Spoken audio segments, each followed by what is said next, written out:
Hi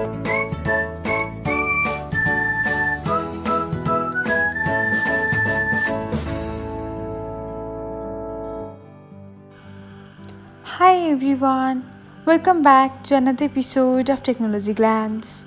In this video, I'm going to guide you through how you can add login options from Google on Pinterest. So, let's get started. Watch till the end and don't forget to subscribe to Technologyglance by hitting the subscribe button and press the bell icon so that you'll never miss another update. Without further ado, let's get started.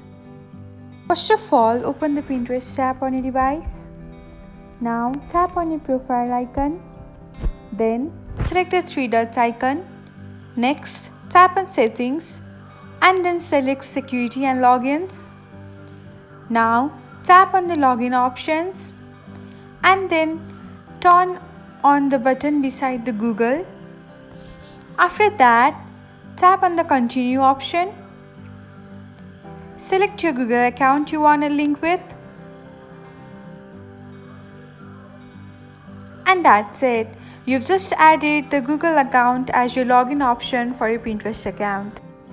Thanks for watching. If you found this guide helpful, we will love it if you hit the thumbs up button below. We upload great new tech tutorials like this one every day. So, don't forget to subscribe to our channel and hit the bell icon to get an update as soon as we post a video.